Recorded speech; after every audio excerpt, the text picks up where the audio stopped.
Selamat datang di saya Wibu. Kalau Anda Wibu, subscribe ya bos. Kalau Anda bukan Wibu, subscribe juga sih.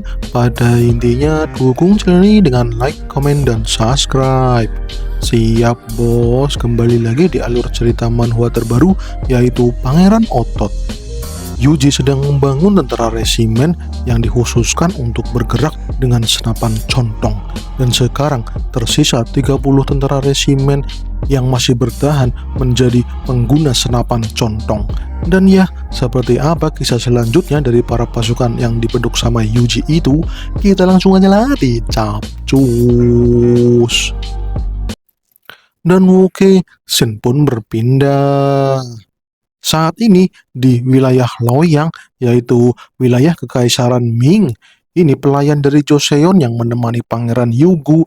Ia sedang takjub ya memandangi patung batu yang diukir sama seniman Loyang. Ia menunjuk salah satu patung itu kepada Pangeran Yugu, dan ini dia ya patung yang dimaksud, patung Pangeran Suyang yang sedang pose memamerkan otot-ototnya. Wadidaw, dua orang itu sampai ngelak melihat patung itu, mereka jadi bingung dah. Dan ada banyak lagi itu patung Pangeran Suyang.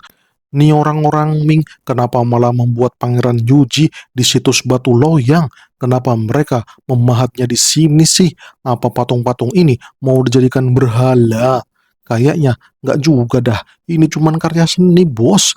Kemudian pelayan Yugu bertanya kepada pemahat yang ada di situ, kenapa mereka memahat Pangeran Suyang dari Joseon? Apa yang membuat mereka memahat patung-patung ini?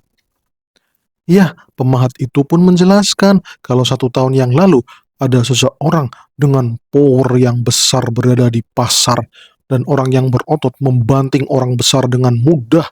Ia sangat powerful, benar-benar mantap sekali itu orang, sampai-sampai ia diberi julukan petapa otot. Walah, sampai segitunya. Kebetulan di situ ada guru Bei yang melukis pria berotot itu. Dan sekarang guru Bei yang memahat semua patung itu di sini. Ya, sesuai dengan gambaran yang ia gambar. Walah, seperti itu ya. Pelayan Yugu jadi lega dah kalau ini memang benar Pangeran Suyang. Tapi apa kau boleh untuk merevisi patung-patung itu? Waduh, revisi. Ya, revisi sekarang juga karena kakakku tidak memiliki lemak di perutnya. Wanjir, Yugu marah-marah itu menyuruh si pemahat untuk merevisi patungnya. Ia kesal sekali dengan patung itu karena ada lemak di perutnya kakaknya. Wanjir, ini tidak ada di perut kakakku, ha? Jangan pahat tubuh indah kakakku dengan lemak itu, dasar pemahat tolol. Walah, santai bos, santai-santai, itu cuman patung. Oke lah kalau gitu, aku akan tunjukkan caranya memahat patung dari tubuh indah kakakku. Oke, ini dia tebing yang cocok untuk memahat tubuh kakakku. Yah, Pangeran Suyang dari Joseon yang penuh dengan otot. Bukan patung-patung tadi yang ada lemaknya, dasar pemahat tolol. Tapi maaf Pangeran, kita punya banyak tugas, malah jadi pemahat patung di sini. Bodoh amat, sementara waktu aku akan memahat di sini. Dan oke dah, akhirnya Pangeran Yugu memahat patung Pangeran Yuji dibantu oleh beberapa pelayannya dan juga pemahat di kota Loyang. Dan ya, 70 hari kemudian, ini dia ya patung Pangeran Sunjin yang sudah jadi. Patungnya penuh dengan otot, tidak ada lemak sama sekali di patung ini. Ini baru patung kakakku, akhirnya ini selesai juga. Hebat sekali Pangeran Yugu, kau bisa menyelesaikannya dalam waktu 70 hari, mantap dah. Dan ya, akhirnya patung ini diresmikan oleh Kekaisaran Ming sebagai patung Buddha otot. Waduh, malah dijadikan patung Buddha berotot. Ya, namanya adalah Bodhisattva. Wadidaw malahan. Dan oke, scene pun berpindah. Kembali ke kamp militer tentara resimen. Raja Sejong sekarang mau melihat perkembangan tentara resimen yang dilatih sama Pangeran Yuji. Salam yang mulia Raja, semoga yang mulia Raja Sejong sehat selalu. Senang melihat kalian semua bersemangat dalam latihan ini. Terima kasih atas kerja kerasnya selama 1 tahun ini. Kalian telah membuat sejarah baru di Kekaisaran Joseon. Kalian adalah masa depan Joseon yang akan dikenang oleh generasi-generasi Joseon selanjutnya. Jadi, berbangga dirilah. Siap yang mulia raja, terima kasih atas kebijaksanaannya. Kemudian Raja Sejong menyuruh putra mahkota untuk memperlihatkan kemampuan dari si tentara resimen ini. Dan oke, siap yang mulia raja, sekarang tunjukkan hasil latihan kalian semua kepada yang mulia Raja Sejong. Bersiaplah, atur posisi kalian. Dan oke, ini dia formasi tempur tentara resimen. Di depan ada tameng, di belakang ada tombak, dan di paling belakang ada penembak jitu. Mereka berdiri kokoh dalam formasi tempur. Kemudian latihan dimulai dengan menjatuhkan gundukan pohon ke arah para pasukan. Dan oke, ini dia batang-batang kayu yang menerjang para pasukan resimen. Bertahan, bertahanlah, bertahan dengan formasi bertahan, ucap Hongjae memerintah teman-temannya. Dan tuh, batang kayu terhenti oleh rapatnya barisan pertahanan tentara resimen. Dan mulai serang, dan sles. Batang kayunya dipotong-potong jadi beberapa bagian. Ngeri nih, bos. Dan kemudian tusuk. Pasukan Longshot langsung menusuk sasarannya. Tapi Yongshai mau menunjukkan skillnya yang overpower. Dan oke, langsunglah melompat dan sles. Terpotong-potong itu boneka kayunya. Gile bener, si Yonghai itu overpower banget dah. Dilanjutkan dengan tembakan pengguna contong. Dan ada lagi, ini adalah tank panah yang sekali tembak 100 anak panah meluncur bersamaan. Dan juga anak panahnya telah dibumbui oleh bubuk misiu. Dan oke lah, langsung sasarannya ada di situ dan push. 100 anak panah meluncur tajam dan puar. Meledak. Wanjir, meledak itu cuk, ganas bener itu anak panahnya. Raja Sejong pun memberi tepuk tangan yang meriah. Ia merasa sekarang bisa melihat kehebatan tentara resimen. Gile bener. Kalian semua hebat-hebat, bos. Aku bangga kepada kalian semua. Dan ini dia ya, kapten tentara resimen, yaitu Sun Yong-sai, 25 tahun. Dan ini dia wakil kaptennya, yaitu Hong Jae-san, 18 tahun. Dan ya, scene pun berpindah. Di wilayah utara Joseon, saat ini ada prajurit yang melapor kepada komandannya terkait kehebatan tentara resimen Joseon. Ya, tentara resimen ini adalah orang-orang yang dilatih oleh Pangeran Yuji. Mereka dalam 1 tahun telah berlatih dengan keras dan sekarang mendapatkan kekuatan yang luar biasa sebagai tentara bawahan komando dari putra mahkota. Walah, kau bicara apa? Ha?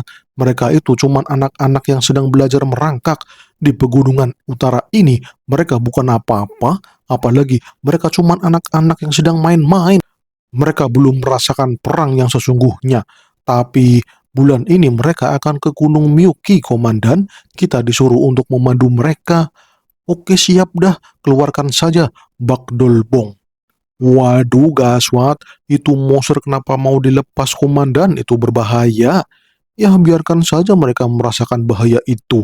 Dunia luar ini memang berbahaya. Tidak ada yang namanya tempat untuk santai-santai. Kita adalah tentara utara Joseon, penjaga wilayah utara yang dingin dan kokoh. Kita bukan pengasuh anak-anak manja. Jadi, keluarkan saja Bakdolbang. Wanjir, apa anda itu Bakdolbang? Dan itu ya, orang-orang yang disebut komandan ternyata adalah Yi Wongbong, wakil jenderal Joseon. Wadidaw, ini orang mau ngapain tentara resimen dah? Waduh, waduh, malahan ada rencana apa anda? Apaan itu Bakdolbang? Dan oke, scene pun berpindah. Saat ini Jenderal Wongbong kedatangan tentara resimen. Ya, mereka datang ke wilayah utara untuk latihan ya. Latihan untuk menaiki Gunung Miyuki. Salam hormat Jenderal Agung Yi Wongbong. Semoga Jenderal Wongbong sehat selalu. Terima kasih atas ucapannya. Selamat datang di Gunung Miyuki, wilayah utara Joseon. Aku harap kalian semua bisa latihan di sini dengan penuh semangat. Siap, Jenderal. Waduh, ternyata ada bocil-bocil ingusan yang mau main perang-perangan, wadidaw. Ucap para prajurit Wongbong yang malah meledek tentara resimen. Wanjir dah, bocil-bocil mau ngapain itu dah. Saya senang bisa melihat langsung tentara resimen yang dipimpin oleh putra mahkota. Sebagai seorang senior kalian, ya kalian harus paham fungsi dan tujuan dari pembentukan kalian semua di sini. Dan juga sebagaimana yang diperintahkan oleh Yang Mulia Putra Mahkota, kalau kami diperintahkan untuk melatih kalian. Jadi sebagai misi pertama kalian di sini adalah menaiki Gunung Myuki. Dan kalian harus memburu Bak Dolbang yang ada di situ. Bakdol, Bang. Apa Anda tuh? Para tentara resimen jadi bingung. Kalian akan dipandu oleh penunjuk arah untuk mengetahui jalurnya. Jangan sampai terpeleset, apalagi tersesat.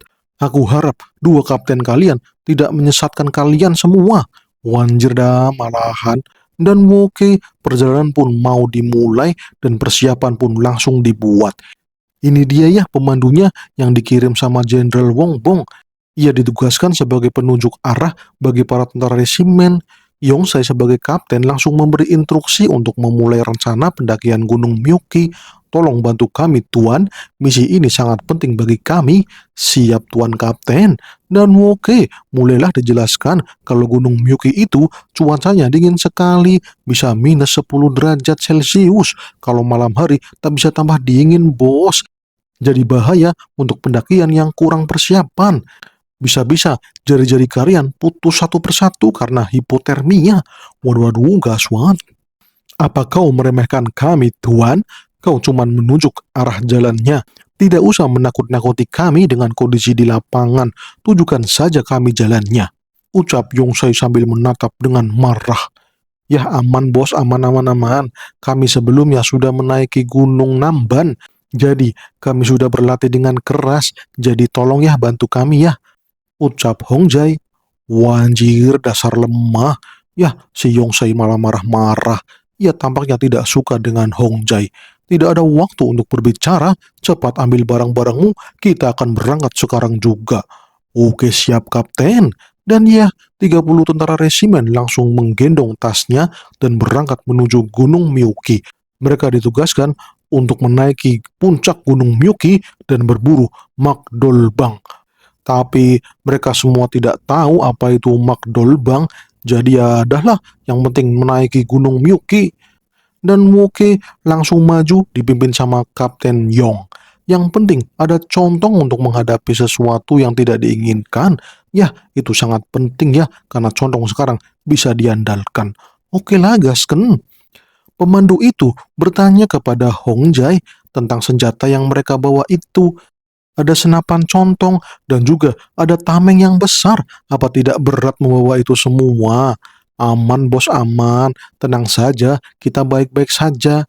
Dan lagi, kenapa sepatunya dirantai? Ya, ini untuk menghadapi jalur salju biar tidak licin. Kemudian Yongsei berjalan dengan tatapan yang kosong. Sepertinya ia melamun ya. Ia masih kepikiran dengan pukulan Pangeran Suyang beberapa bulan yang lalu. Ia benar-benar merasakan pukulan dari seorang yang begitu kuat. Dia benar-benar monster. Latihan apa yang ia lakukan sampai memiliki tubuh seperti itu. Jangan banyak bicara. Pangeran Suyang selalu fokus dengan misinya. Dan oke, malam pun tiba. Sekarang saatnya untuk istirahat. Para tentara resimen mulai membangun tenda untuk penghangatan. Ya, biar tenda tetap hangat, di tengah-tengahnya dibuat api unggun. Hongjai sedang memasak untuk makan malam. Ini masakan untuk para tentara resimen yang diajarkan sama Pangeran Suyang. Makanan ini memang tidak begitu enak, tapi ini penuh dengan energi. Si pemandu pun mencoba untuk memakan masakan itu. Dan setelah diseruput, wah, bener gak enak. Tapi setelah dimakan, tubuhnya seolah-olah memiliki energi yang mengalir. Wah, gile bener, ini makanan apa bos? Kemudian ada temannya Hongjai yang memberitahu kalau Hongjai disuruh untuk jaga malam. Mereka akan bergantian untuk jaga malam. Dan sekarang gilirannya si Hongjai. Oke siap bos. Kalian juga istirahat ya. Jangan sampai ada yang bergadang semua. Ya, semuanya harus istirahat. Oke siap wakil kapten. Kemudian terlihat ada Yongsei yang sendirian. Ia sedang menghangatkan tubuh. ia belum istirahat itu, Hong Jae pun langsung menghampiri Kapten Yong. Bukankah ini giliranku, Kapten Yong? Kenapa kau masih belum tidur? Gue nggak bisa tidur, cuk. Lagian, aku kaptennya, jadi terserah akulah. Wanjir, malah marah-marah. Tapi ini giliranku, kapten. Diamlah, aku kaptennya. Jangan samakan aku denganmu. Waduh, kita kan sama-sama tentara resimen ya, kapten. Jangan galak-galak lah. Diamlah. Mungkin kemarin aku masih mengampunimu, tapi selanjutnya kau akan mudar. Wanjir, ada apa sih? Kenapa mereka berdua malah marah-marah terus? Dahlah, aku jadi capek. Aku akan istirahat. Ini giliranmu kan, Hong Jai? Hati-hati, Hong Jai. Kalau tidak hati-hati, aku akan menusukmu dari belakang. Wanjir, apa Anda? Dan Wu Kexin pun berpindah. Saat ini pagi telah menyingsing, dan di atas puncak Gunung Myuki sudah terdapat tanda putih, artinya ini adalah titik terakhir pendakian. Para tentara resimen telah sampai di puncak Gunung Myuki. Misi sukses. Tinggal nyari apa itu Mak Baldong. Dan ini dia ya, Mak Baldong, seekor harimau. Wadidaw, ini berbahaya. Cepat atur posisi pertahanan dan mundur sedikit demi sedikit. Jangan ada pergerakan yang spontan, ucap Kapten Yongsai. Akan tetapi, Kapten di belakangmu. Waduh, harimaunya langsung menerkam Kapten Yong. Berbahaya itu, cuk. Tapi Kapten Yong sudah siap siaga. Ia langsung mencabut pedangnya dan slangs. Ia langsung menebas harimau itu. Tapi gagal, ia belum modar itu. Waduh, waduh. Tapi wakil Kapten Hong Jae langsung berlari dan ia langsung menahan serangan catekan dari si harimau dengan tamengnya. Tapi sayangnya, begitu berat itu catekannya, Hong Jae terlempar dan tentara yang lainnya jadi panik. Soalnya mereka berdua dihajar oleh harimau besar itu dan jatuh dari puncak Miyuki. Waduh, waduh, jatuh ke jurang itu, gaswat. Pangeran Yong dan wakil Hong Jae jatuh dari jurang. Kemudian kita diperlihatkan Pangeran Yuji sedang melatih tentara resimen.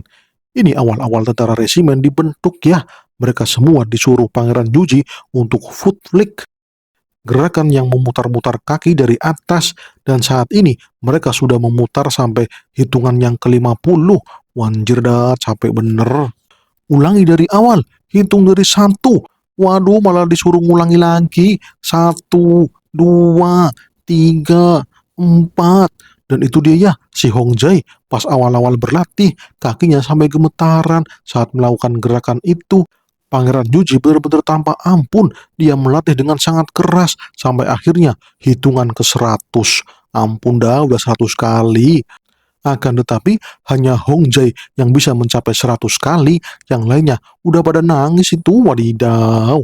Wah, hebat sekali Hong Jae bisa mencapai 100. Tapi ulangi lagi Hong Jae, ulangi dari awal. Waduh, gaswat, nangis dah semuanya. Para kadet resimen langsung nangis. Dan ternyata itu cuma mimpinya Hong Jae.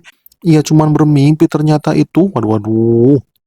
Dan ia langsung terbangun. Walah, walah, walah, malah pingsan kayaknya tadi itu.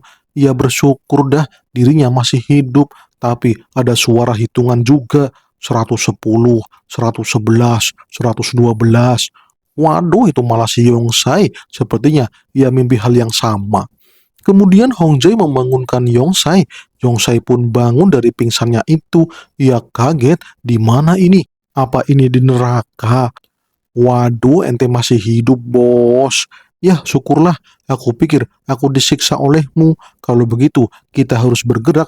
Yang lainnya pasti sedang khawatir. Misi ini sudah selesai. Kita harus kembali ke markas wilayah utara. Dan ya, mereka berdua pun berjalan. Akan tetapi, Yongsei menyadari sesuatu. Ia melihat tubuh Hong Jae terdapat cairan merah. Waduh, Hong Jae, tubuhmu terluka cukup parah. Sepertinya kau harus mengobati dulu lukamu itu, ucap Kapten Yongsai. Dan oke, aman bos, aman-aman.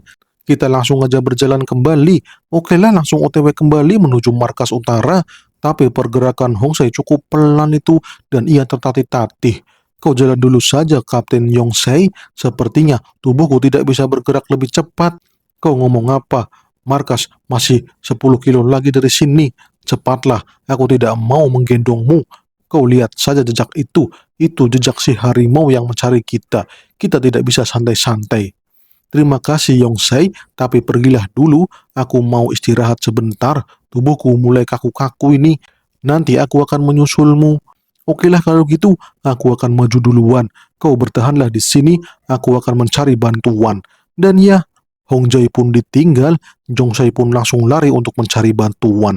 Dan oke, Hongjai pun langsung istirahat, menyandar di pepohonan, dan ia malah panik ya, karena ternyata ada harimau yang datang. Walah, walah, walah, si harimau itu sepertinya mencium bau cairan merah yang ada pada tubuh si Hongjai. Waduh, malahan harimau itu malah mengintai Hongjai dengan tatapan yang tajam. Hongjai pun langsung bersiap untuk menembak harimau itu, dan oke, siap langsung dibidik. Harimau itu pun meraung setelah melihat makan malamnya yang sudah siap disantap itu, dan harimau berlari dengan kencang. Hongjai langsung menembakkan contongnya, tapi malah nggak kena, si harimau menghindar. Waduh, gaswat, harimaunya lincah sekali, bos. Ia pun melompat dan menerkam Hongjai. Hongjai pun pasrah, ia melihat mulut harimau itu yang dipenuhi dengan taring yang tajam, dan cerot, cairan merah muncrat, dan ternyata itu Kapten Yongzhai. Ia datang mengkill harimau itu. Walah, walah, walah, nih orang nggak jadi pergi dah. Jangan salah paham, aku mengikuti jejak harimau ini, ucap Yongzhai. Ternyata kau memang pria yang aneh ya. Terima kasih sudah kembali ke sini. Dan aku mau tanya, apa kau masih membenci Pangeran Yuji? Saat kau masih seorang peserta pelatihan, kau pergi berburu dan mengkill rusa karena bosan, tapi ternyata kau mau keluar dari kadet ya, karena merasa bosan dengan pelatihan yang diterapkan oleh Pangeran Suyang. Tapi kau dilaporkan oleh pembantu Pangeran Suyang bahwa kau telah membangkang dan berusaha untuk kabur dari kamp militer. Pangeran Suyang sangat marah padamu dan memberimu satu bogem mentah. Ia menatapmu dengan penuh kejengkelan. Tapi saat di tenda, aku mendengar bahwa Pangeran Suyang menghukummu bukan karena kau meninggalkan kamp militer, tapi karena kau adalah orang paling berbakat di antara kita semua. Dan aku mendengar kalau Pangeran Yuji sangat berharap kepadamu, jadi ia tidak memarahimu, tapi memukulmu. Karena serigala hanya bisa tunduk di hadapan yang kuat. Sejak itu, aku terus berusaha untuk menjadi lebih kuat sampai sekarang, sampai bisa berada bersamamu. Aku juga tidak ingin kalah denganmu, Kapten Yongzhai. Wanjir, kau masih mengingat hal sepele seperti itu? Aku malah sudah lupa. Itu 1 tahun yang lalu. Jangan diungkit-ungkit lagi. Wah, sepertinya kau tidak pernah berubah ya. Kau juga ingin seperti Pangeran Yuji kan, menjadi seseorang yang kuat. Wanjir dah, diamlah, berisik kau. Kemudian ada panggilan para tentara resimen yang memanggil-manggil Hongjai dan Yongzhai. Dan itu dia, si petunjuk arah. Ia melihat si Yongzhai dan Hongjai. Ia melihat dari kejauhan itu. Wah, mereka berdua selamat itu. Dan ya, mereka berdua pun ditemukan oleh para pasukan resimen. Dan berdirilah dengan kokoh para pemuda tentara Joseon yang sangat luar biasa hebat. Karena semuanya telah bersambung. Walah, walah, walah, malah bersambung. Oke kawan-kawan semuanya, ini sudah mentok ya. Jadi mungkin Pangeran Otot akan lama update-nya karena sudah mentok. Wanjir dah, sudah mentok. Dan ya, terima kasih ya sudah mengikuti Pangeran Sun Jin yang dari chapter 1 sampai chapter ke-12. Nanti chapter 13-nya lumayan lama. Oke ya, terima kasih. Jangan lupa like, komen, dan subscribe. Siap, terima kasih. Salam cus.